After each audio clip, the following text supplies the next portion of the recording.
This is ACOFAE.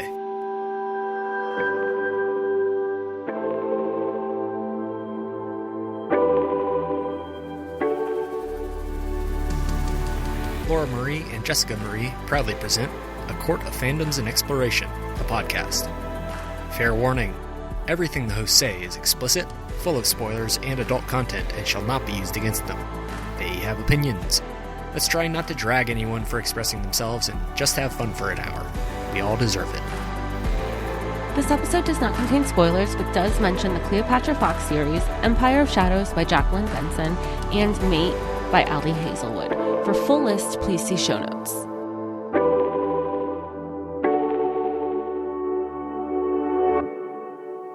Hi, everybody, and welcome to A Court of Fandoms and Exploration, your weekly deep dive into the fantasy, literature, and fandoms that we love. I'm Laura Marie. And I'm Jessica Marie. And today we are thankful. We are celebrating our thankful episode where we talk about things that we wouldn't usually discuss on the podcast and explain why. Jessica Marie, why do we do this? I think it's just like another way to challenge ourselves, not just challenge ourselves, but we always have like other things that are going on outside of the podcast, outside of what we typically cover, which I know is a lot of fantasy, a lot of sci-fi, a lot of author interviews, and on top of all of that and all of those fun things, we also find time to enjoy our other interests. Not that the things that I just listed aren't interesting to us. We just we both have Capricorn and Virgo in our big three placements. So we like to keep our plates full and busy. And I think it's just fun. It's fun for everybody because we get to explore and we get to learn from each other, because I feel like there have been a couple episodes, because this is the annual episode that we have, that we've explored each other, what we've read or what we've discussed, that we share on here, which is always fun. So in the spirit of sharing things that usually don't make it to the podcast, things that don't usually happen, Jessica Marie is going to kick us off by sharing something awesome. Well, first off, I feel like a copycat from like a year later. So last year you brought two to the podcast, and it's a little bit off of the format. And I say like a copycat because it reminds me of the year that Gaga showed up in her elaborate Grammys outfit, and everybody was like, what the hell is this? And then the next year everybody did that. Like Katy Perry showed up with the cheese wheel or something. So I kind of feel like I'm being a copycat for you from last year because you brought up two. But this year I wanted to bring up two as well. And it's a little bit of things we wouldn't discuss, but also that we would. The first one, I want to say that I'm super thankful for the book convention, Books, Gowns, and Crowns. I think that it has been a while since we had such a wonderful, open, loving experience in a book convention space. It's been a while. And I feel like there are a lot of conversations out there of people having very different experiences, no matter the convention, book related or not. And this was the first one that we were actually, we've been doing this podcast since 2020. It's 2025 now. And it was the first one that we were invited to be, to have a table, to be part of the industry. It was so exciting. Like, we didn't have anything to sell. We were just wanted to talk and meet people. And I don't know. It was so refreshing. A huge, huge credit goes to the organizer and the owner of the convention itself, Jordan A. Day, who is, if you know her on social, she's also an author. She ran that, I don't want to say like a tight ship, but she did in a way that was so open and welcoming. And we had like the most wonderful neighbors. We had Rachel Fallon, who is the author of Darkness and Ruination, and also of its follow-up book of Light and Freedom. She was working also with her PA, and who also leads Twisted Tales PR. She has her own marketing PR firm. I think it was just a combination. We even had a wonderful table. We had AC blowing out from where we were. So nothing felt overheated, and because that tends to happen at conventions too. It was just overall such a great experience. I know we met up with some of the Red Tower team, and specifically authors that we've received arcs from, we've had on the podcast. There was May Corland, who we've covered 5 Broken Blades, returning friend of show, who we love so much, Hannah Nicole Mayer, who's the author of the Assistant to the Villain series. I say series because she's confirmed that we have book 4 for Adversary of the Villain now. Spoiler, if, that's your lead in, we won't say anything else. We also got to chat with Abigail Owen, who is the author of The Games Gods Play, that series, who by the time this episode comes out, The Things Gods Break will also be out. She's also been on the podcast. We look forward to having her again. And also other podcasts were there, which was so exciting. We saw Dear Fantasy Podcast, who we're in a mutual group chat with, which has been so fun to just meet people in person. We also if you follow her on your socials, the Literature Llama, I think we still have we started talking about when she started the Bookish Banter podcast. What do you do? Where do you start? It's so fun because we've been having that conversation with her, and we've been mutuals online since 2021. So it was just a fact of this environment that everybody that we had already been, really having this community with, seeing them in person, it was so exciting. And I feel like it made me love reading all over again, because I feel like there's so much discourse, and it was just really refreshing to be excited about things again. I feel like I'm always saying that with a new book that we're reading, but it really is something to say. I think, I don't know. You were there, you were with me. We wouldn't have done this solo. You're right. It was really something special. And especially because community is something that you don't know you're lacking until you experience it. And that was really something that was evident when we were there. And you say that the host ran the convention like a tight ship. You are absolutely right. From check-in to the events to making sure that everybody was really comfortable and updates on everything. It was a really fantastic experience. And having gone to a lot of conventions myself, just with you, without you, with Editor Sam, without Editor Sam, by myself, whatever, it is very evident when something is run well and when something is not run well, and you can tell immediately. And it was very reassuring to tell that this was run well, but also, and I think that this is kind of something that we've talked about as well, a safe space. It was very much a safe space. You could dress how you wanted to dress. No one was going to care.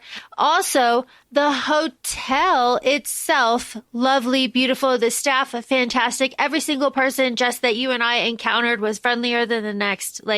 Amazing situation.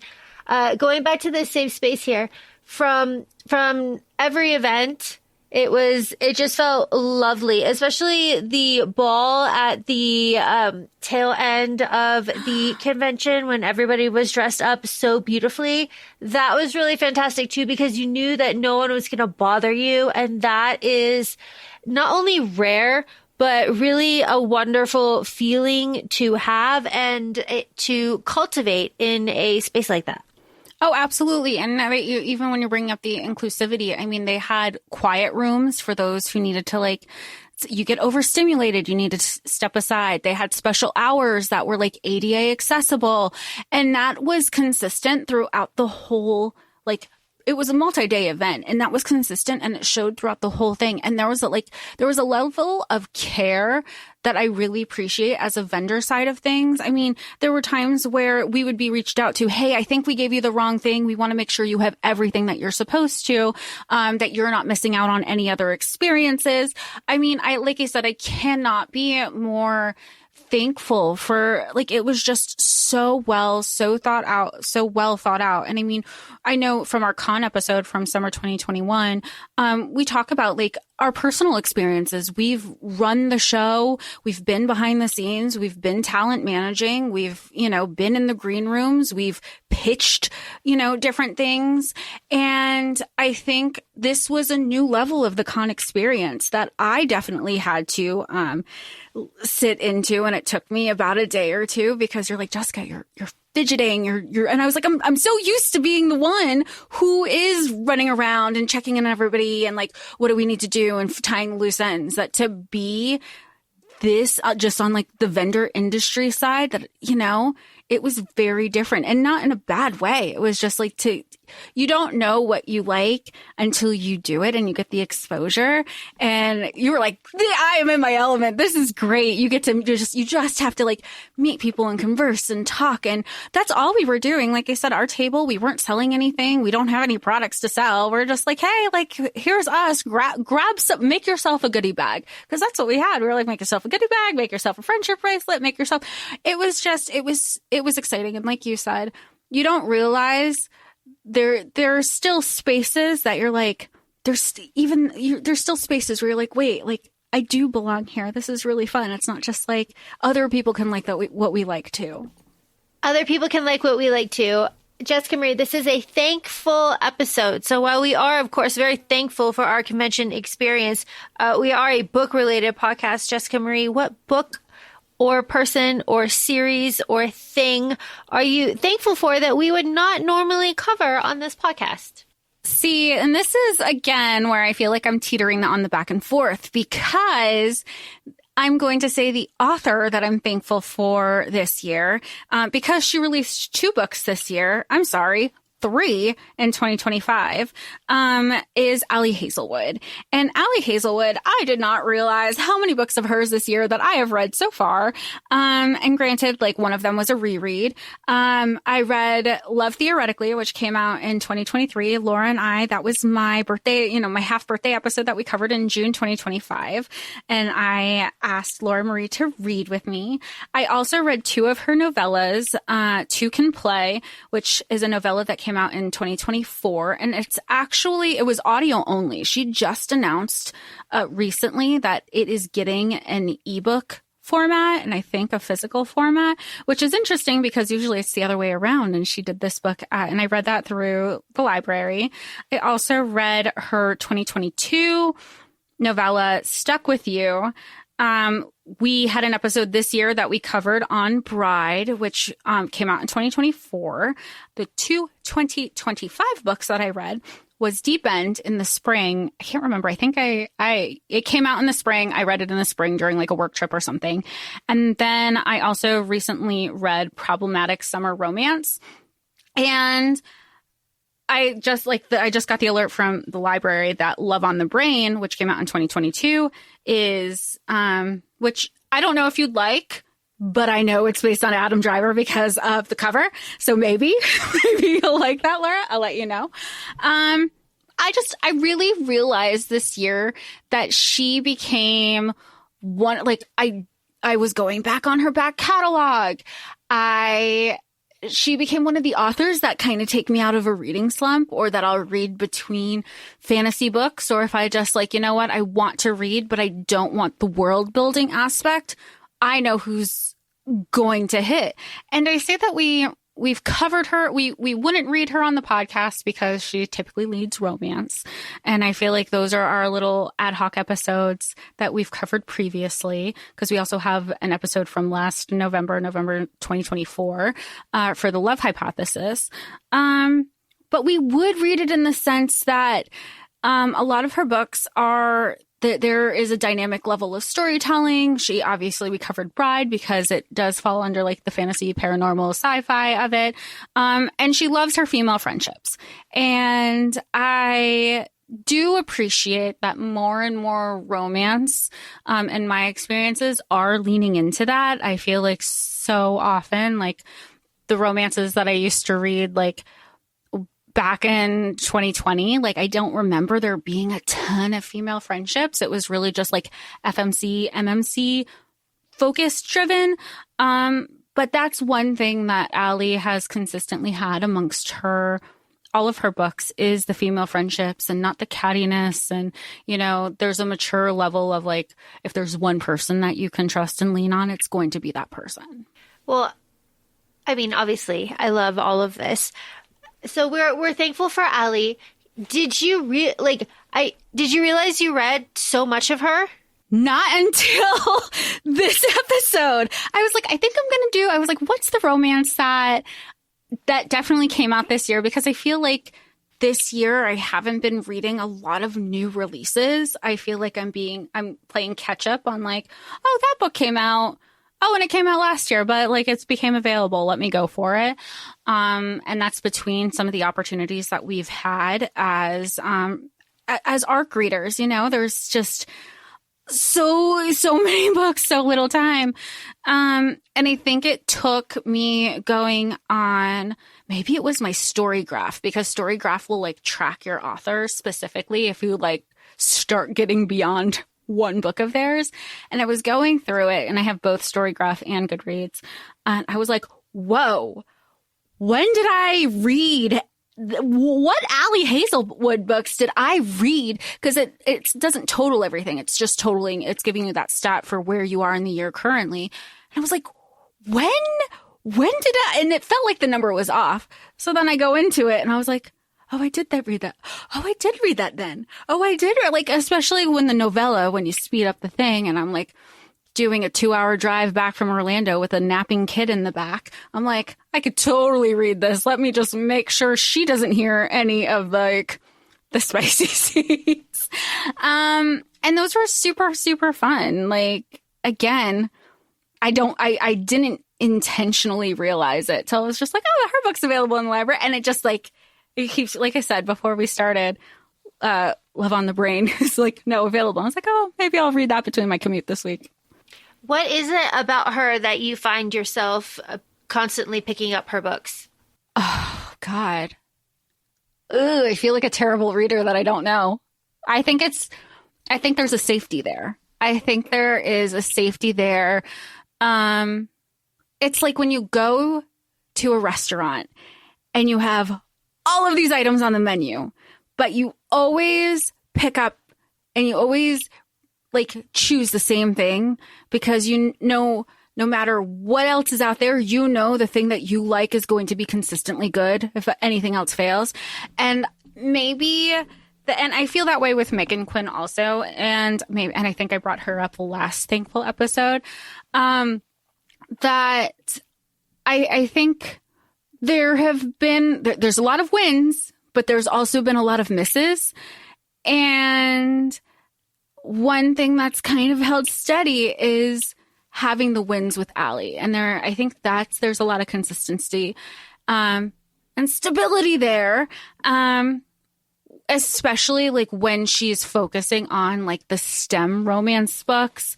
Like I always know that it's not just going to be romance. There's going to be also a level of plot. There's going to be a level of academia, that really I know is going to add to the story for me. Don't come after me. For me, there is a level of like, in addition to the romance, there's this is additional subplot or main plot, depending on which way you want to focus, of like politics and academia and storytelling. And that's been, it's been really nice to have. So you have established that you've read a lot of her books. Is there, and like hitting and missing, are there ones that just haven't hit for you? I feel like this is going to be controversial. Currently, I want to say the most recent one that I read is probably Problematic Summer Romance. Oh, I hope nobody hates me for that. And it's weird because it takes place in Italy. It's a brother's best friend trope. I read it through audio. I think for me, it is an age gap romance. And I think I'm very much not an age gap. I feel like it's so different in fantasy, right? And I know we talked about this also in our Blood and Chocolate episode that came out in October 2025. But I think it's just like, I do try to push through it because it's just, I'll read. Just give me a book. I'm like, okay. I got to give the MMC a lot of credit. He tried. He tried really hard. He's like, nope. This is a no-go. I think it ultimately was that book only because, again, it's a me thing. If you love Age Gap and if you love Brother's Best Friend and you love Italy, this is going to be your shit, you know? But I think it's just like another thing where I'm like, okay, I read it. I don't love it. But that, again, I can't discredit the author because of something that's personal for me. That doesn't make it any less of a good book. It's just when I take a step back, I'm like, it wasn't good for me. And ultimately, it's doing its job, which is being a palate cleanser, more or less, yeah? Yeah, I feel like this one was a good palate cleanser. Also, it was like I could keep up with the storyline. I was taking care and like having fun. Like I don't even want to say taking care. Like I love my niece to death. So if I wanted to pick up a book in between, you know, when she wants to play or color or something, I wasn't getting lost and be like, wait, what is happening again? What is the world building? I knew they were in Italy. I knew she had finished her PhD program. I knew her brother was like a tech nerd and so was the brother's best friend investor. Like it was a whole thing. And he was just like, no, don't. And she's like, but I know you want it. As one does, I guess. As one does. Well, that is really wonderful. And I am very intrigued because in this situation that we're having right now, I have read Ali Hazelwood's latest release. What is it? Mate, book 2 of, because we did our Bride episode. Yeah. Mate. Sorry. I just think it like, why isn't it called whatever? But it Mate. And I have read that book and Jess hasn't, and she knows my opinion on it, which is very funny. And so we're in a fun situation here, but I will agree with you, Jess, that yeah, hasn't yet. But I will agree with you wholeheartedly that while my feelings may be a certain way about that book, it was entertaining all the way through, and it was consistently, it was good. And had I chosen to not read it now for reasons, I would have absolutely picked it up later. It was always on my like to read list. It didn't matter what anyone would say about it. I was always going to read it. So that is very fun that we're like kind of on the same page here. That is fantastic, especially because you've read so many. I have read so few, except in this one specific instance. I know there's like a Venn diagram of like the ones that we have kind of co-read together. It's interesting because I also think it's just like an experience that like Ali is exploring other genres outside of STEM, specifically STEM related fields and STEM romance. And I mean, like, yes, like you, and I think you've also said like, this is going to hit differently for each person. And with that being said, like you said, everyone's going to have their own opinions. Don't let that stop. This is where I was going to go. Don't let other people's opinions influence where you're going to read. Because there are a ton of things that we have. I mean, I know we've discussed on the podcast where if we followed what everybody had said that they didn't like, and we didn't pick up, some of the things that people don't like have become some of the things that we have loved, and vice versa. So I think it just goes back to, I mean, here we are, a bookish podcast saying like, you should read this. And meanwhile, at the same time, we're like, but you know, to each their own, because like we're saying, we're also trying to be a little bit constructive to say like, look, we recognize that it's like a reader issue and not necessarily an author issue. So that shouldn't prohibit you from like, oh, well, if not that y'all listen to us that much, that Laura and Jessica don't like that book, we're not going to like that book. You don't know that yet. You don't know that. Then you can choose if you want to DNF it or whatever. Well, I am very thankful for your honest opinion and for your... I'm terrified of it. No, or for your, like, secret, not so secret love of Ali Hazelwood. You know, we love and support her. So, like, hey, who knew? You know, numbers don't lie. And that was a high number. I know. Well, talk about high numbers. You, Miss Laura Marie, have a holy hell set of high numbers for what you wanted to discuss this episode that you alluded me to earlier. Oh my gosh, I really do. It's ridiculous. Okay, so me, Laura Marie, what I am thankful for. I am thankful for, first of all, listeners, because one of our hardcore listeners gave me two of these recommendations, three, I don't know. Gave me at least two of these recommendations, and they fucking slap. So I'm going to talk about two of these very briefly, and then I'm going to talk about this whole situation. Okay. So this series that I am very thankful for, that I would not ask Jessica Marie to read, to cover on the podcast, specifically is, the Lady Hardcastle Mysteries. This makes me very happy. Giggly over it. It makes me very happy. I'm trying to see how many there are. Okay. So the Lady Hardcastle mystery series. There are 13 in this series. I'm on my third one of these so far. Really fantastic. It is about a lady and her lady's maid, and they move to the country and they solve crimes together. They solve murders. There's no romance in it whatsoever. It is just them, their friends, and just shenanigans that they get into. It's fantastic. I read them at a 1.75 speed. You can get them at the library or other places. And they're about 4.5, 5 hours. And they all kind of like slightly build on each other, but like not really, but like kind of. And so far, fantastic. Do recommend. Then why wouldn't you suggest it to why would we not cover it? Because there's so fuck all many of them, and I'm not even. Says the person who had me read Shadowhunter Chronicles. That's different. Okay. I'm doing this quickly because I really want to get into this third thing. So my second series that I am very, very thankful for is A Lady's Guide to Etiquette and Murder. This is by Diane Freeman. Fantastic. There are 9 of these. You can get them. I'm currently reading them at the library, but you can get them anywhere. I am on number 3, A Lady's Guide to Mischief and Murder. These are great. This is about an American, the Countess, like, I don't know. It's been a day.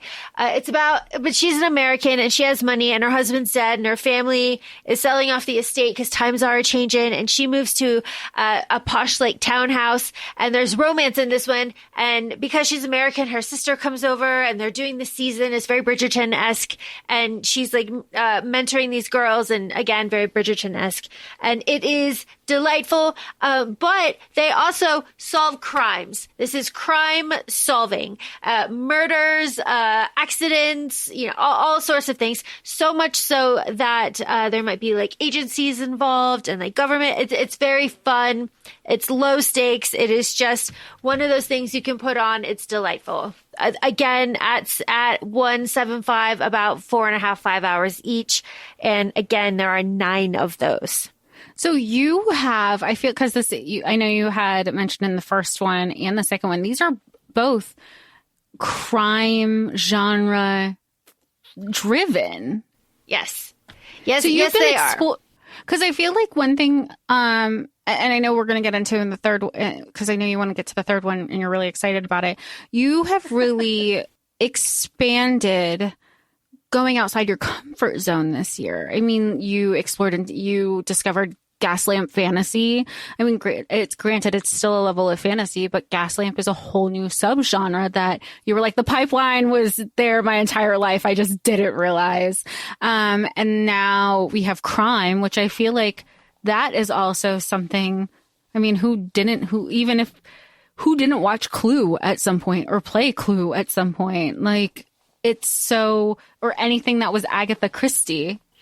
Well, and also there's a Australian television show, Miss Marple.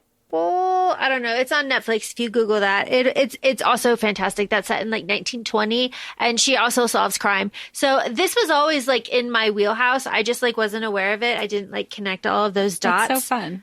I know. It's really fun. Okay. So I want to talk about very specifically the author, C.J. Archer. C.J. Archer, I don't know what you have put in these books, but we're going to make a count, all of us together. I'm going to get a pen, and then we're all going to do the math at the end. CJ Archer. All right. So again, if you have listened to our Josie the Pussycats episode, if you listened to our Jacqueline Benson Empire of Shadow episode, Tomb of the Sun's coming, Arrow of Fortune's also coming. Just, that's another one. But if you've listened to that, you know that advertising works. And Cleopatra Fox was again another one of those like, hey, what's that? I don't know. I'll try it out. So I tried it out. The first book, Murder at the Mayfair Hotel, Cleopatra Fox, fantastic shit. It is about this girl, and her family is dead, so she's going to her extended family. They are wealthy. They live in the Mayfair Hotel in London. They own it, and they are hoteliers. And she goes in there, and she feels like she is this destitute cousin, but through just cleverness and perseverance and crime solving, she works her way into the family business and becomes a respected member of the hotel staff and of her family, and does so much good work and crime solving that she is, because the series is ongoing, she is working her way into creating her own crime solving agency with one of the ex-employees of the hotel that she works and lives in. And they have a romantic entanglement. And it's lovely. You said that because here I am like, oh, now the ex-employee, that's going to be shisty. He's going to be like trying to infiltrate her agent. And then you were like, no, but it's this lovely thing. And I'm like, if this was a different type of movie, that's exactly what would, if this was Game of Thrones, that's exactly what would probably be happening. No, it's wonderful. And they have kissed a little bit, but it's not proper. And like, she doesn't want to marry, and she keeps saying she doesn't want to marry. It's wonderful. So there are, let me see, 1, 2, let's go. There are 10 that are out. The 11th is coming out I believe at the end of this year, 2025. I think maybe December. So that will be very fun. So let's see, count 10. The last one is Murder at Hambleton Hall. All of them are wonderful. I cannot recommend them enough. Just fantastic. Okay. But Jess, you talked about going through our back catalog. Well, that's exactly what I did, because I was like, oh, CJ Archer. Okay, well, let me just go through. What else have you written? And then I get there and I realize that this fantastic author has written books that have magic in them. So now not only are we doing crimes in the, early 1900s, we're also doing magic in the late 1800s now, this series. That's cool. What is that? Well, I read The Glass Library, and that is six books. And that book series is, and I'm saying this specifically the order that I read it, and I read The Glass Library first. And it is about a library of magical books that has been collected by the Glass family. And Sylvia comes to work there through circumstance and happenstance and falls in love with Gabe, who is the son of the owners, of the Glass family. His name's Gabe Glass. And they have shenanigans because someone's trying to kill him because he has magic, and he's trying to keep it, safe and not tell anybody about it because it's a little bit weird. London is a little bit weird about magicians. It's like this whole thing. The magicians are tradesmen. So they do things like leather and ink and paper and wool and things like that. So the magicians aren't a trade itself. They just happen to do this. Being magicians is just one part of them, but they really are tradespeople. Well, their magic is only wool. Their magic is only paper. So, okay. Yeah. I was thinking of it as either they're a magician, which is its own trade, or these tradespeople by day, magicians by night. But it is part of, that's where it's it's this secret identity. Well, they used to be. See, that's funny you say that. They used to be in secret, but there was this whole big revolution where the magicians came out of hiding and said, like, we want to be like treated fairly too, and like we can make all of these goods and they're really good, and like we treat our leather so it lasts longer, it's water resistant, all of these things. So and then all of this stuff. So that book series was super fun. And that book series has like Gabe and Sylvia, but also Willie. I love Willie. I love Willie so much. And Cyclops, who I love Cyclops as well.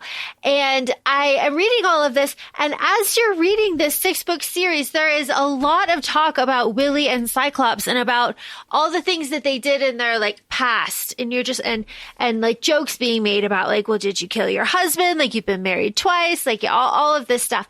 And you're just like, that's really fun. So I read all these 6 and I was like, okay, well, what else do we have, CJ Archer? What else could we possibly have? Well, then they hit me with, let me see, the Glass and Steel series.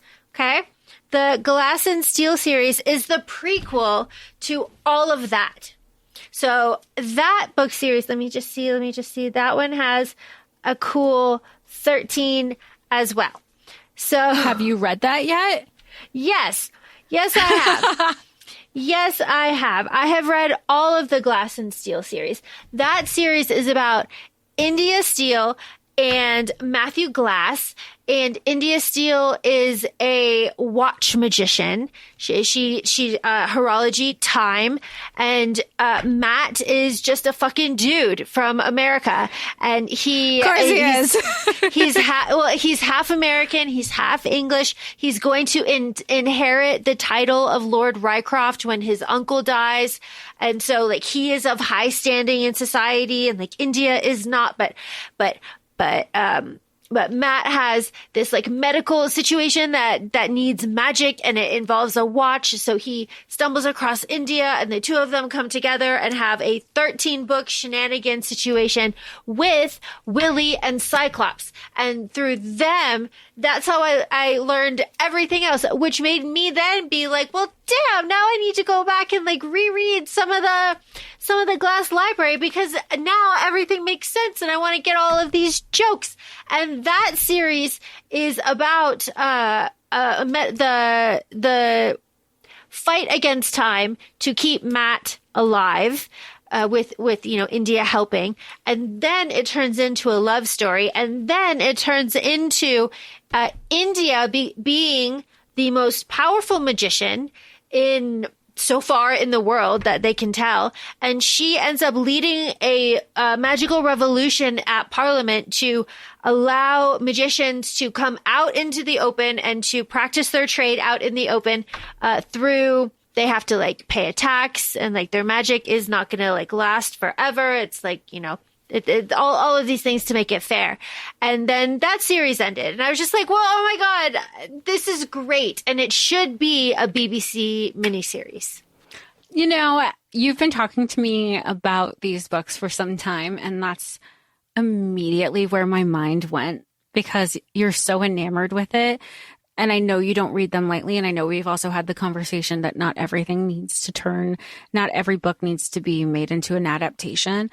But I feel like there is something there. Not only that, I feel like it would have been great to have this, and I haven't read it yet, but I can imagine it being a BBC series, and it was like, oh, season 1, and then wait 3 years later for season 2. Like, this sounds like, especially with all of the content, it could have been like a regular, even if it's a miniseries, every year to expose something else for the book, which was, I know you read the Glass library first, but was the Glass and Steel series, it's the prequel to that, but did that come out first?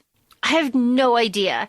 And you know why? Here's a wonderful thing that happens with these books, because they're relatively short. Again, Glass and Steel and the Glass Library at a 175 speed are about 4.5, 5 hours. And you just keep going, right? You just keep, especially in the library. And you're going at 175. You're like, yeah, like you just go. It's so much fun. Like, oh my gosh.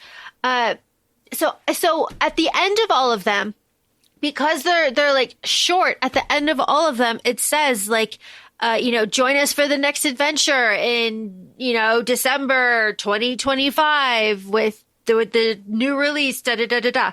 So what happens is that I hear that 10,000 times, 29 times, and I cannot for the life of me keep it straight. So I don't know. Everything is a jumble. Because you've kind of been into like different orders because you've been through the different and I'm just series. Okay. I'm just in it. I'm just in it. I have no idea. All I know for certain is that, Glass and Steel is finished completely. That series is done. And, the Glass Library is also done. And Cleopatra Fox is ongoing. So knowing the way that the order that you've read this in, which way would you, if somebody wanted to kind of like, you know what, I'm going to jump in, I'm going to take Laura up on her recommendation, which order would you suggest, knowing what you know now, to read this and approach this series? Definitely read Glass and Steel first. That way, when you meet Willie, when Willie pops up in the Glass Library, you're like, oh my God. And that's not a spoiler, because at the end of the Glass and Steel series, the little note at the end says you're going to catch up with characters, because it's a 28-year gap in between the series. Okay. So like it's a major prequel. It's enough time for India and Matt's son to grow up and become Gabriel Glass. He's 28 years old. So it's like how you have the jump from the Infernal Devices to the Last Hours, because you have characters that have grown up. I'm going to be vague in case you have not read those series yet. And Shadowhunters. So interesting. That's so exciting. And look at, like, is this arguably like the third time ads have worked for you this year? Because I'm thinking Penn Cole. Oh yeah, for sure. And Jacqueline Benson. Jacqueline Benson and now CJ Archer. I guess the ads are working. It's just the fact that Jacqueline Benson and CJ Archer have hit so hard. They've hit I mean, obviously I've read 29 of CJ Archer's books so far, probably more if I go through and like really look at the novellas and stuff and add them up. But it's ridiculous. And then of course Jacqueline Benson, I'm just eating up everything that she gives me. Oh my gosh, she took my money in the Patreon. I'm so happy to give it. Like, just great stuff. But it is wonderful, and I am so thankful that I didn't turn my nose up at this, because I know that I have kind of like stipulations and like categories and like kind of books that I like to read, and I like them to be long. I like them to like really suck me in. But these books are so short. But this kind of goes to what we were talking about with the Goddess of the Daughters of the Moon books with Stanton's book, is that these books that I have been reading are part of a fuck Glass series. They're so long. It's such a long series. Like, so you have time to just like blow through them, and you're reading 13 books and all of a sudden you're just like, oh my God. Well, now I just need more. So you're really able, and they're all accessible in the library as well. So you're really able to enjoy these. And because they're all like crime solving books, like I feel like, ooh, like who is it? Like, ooh, I'm like around with this story. I'm not trying to solve it. I'm just like going along. I'm going along with like when like the characters are talking about clues. I'm just like, oh yeah, who could that be? Huh? And I'm like brain off, just totally along for the ride. So in I know we've talked about this on other episodes with crime procedurals. Have you found that formula to be true in these series? See, that's the delightful thing about these series, is that it's not like Bones, where you like open with a crime, or like House, where you open with an illness. They set it up softly with like a few chapters of like bullshit, and then all of a sudden there's like a thing that happens and you're like, oh my God, I was focused on this other shit. And that's fun. Now to get there's you a car so crash. distracted. Yeah. But you know what? But I understand your delight, because when was the last time that a series and an author captured you that way, where you're like, I'm not thinking about the pattern. I'm just here for fun. And shout out to the narrator, Marion Hussey, putting in the work. That lady has become a comfort voice to me. I hear that voice. I'm like, all is good. All is good. Take me. What crime are we solving? Take me to the English countryside. Let's do this. Like, I'm ready. So I know you've shared between the Glass Library and Glass and Steel series to definitely start with the Glass and Steel series first. Now, with all of the ones that you listed, would you still suggest to start at Glass and Steel first, because it sets everything up? Because, I mean, also there was The Lady's Guide to Etiquette, which is not by C.J. Archer, correct? Right. Yeah, those are all separate. Okay, so then, like, where would you, for somebody who's like, you know what, maybe I do want dip my toe into crime in general. Yeah, because we already have 2 that you're so passionate about, but you've given 4 that you're like, we wouldn't cover on the podcast, because it also sounds like we would definitely cover the Glass Library and Glass and Steel series here. I don't know. There's just so many of them. You know, we'd have to cover like 1 through 5. It's just logistics. Okay. So where would I go? Okay. Well, it depends on what you want, honestly. My personal favorite is the Cleopatra Fox series, because there's romance, and then there's like hoity-toity London, but like she's from Cambridge. So she's like, you know, it's very fun. And there's this whole like, they're on the edge of the modern, like, there aren't bathrooms in a lot of the rooms in the hotel, but the Savoy is it's just stop it. Yeah, it's just it's fun. It's fun. It's like modern and nut, because like London is old, so like that stuff is still there. You know, it's very fun. So that is a very enjoyable one. If you want something that has no romance and that is just like a romp, a just delightful romp, then the Ladies' Maids, that one, fantastic. And then if you want one that is much more like Bridgerton, then The Lady's Guide to Mischief and Murder, for sure. Yeah, but it really just depends on what you want. You've been so tickled by these. It makes me so happy to see you smile. They're so I'm fun. thankful for these books for you. Yeah, and like, you could just go into the library and type in C.J. Archer and see what comes up, and just like start wherever, or these other authors with these other books, and just kind of like start and then go down. They're all wonderful. And here's the thing, they're all gateway drugs, because all of these have that little button that says like things that are similar or recommend it, And there's a million of books like these. This is not just like one in like an aisle by itself. This is a genre. So there are thousands to choose from. So this can be your gateway drug into a new genre of this like crime. It's so fun. It's just so lovely. It's such low stakes. It's a palate cleanser. You can go through 10,000 of them, and there is an angle that you can find to satisfy, because I, again, started with Cleopatra Fox. I went through the back catalog and found that she also did magic. Holy crap. Like, that's awesome. I went and read all of her magic series, C.J. Archer's. So there's something for everybody in that series if you let yourself explore different genres. Because I never would have if, one, I didn't stumble across this, liked it, got recommendations from one of our listeners, loved it, and then just kind of kept going.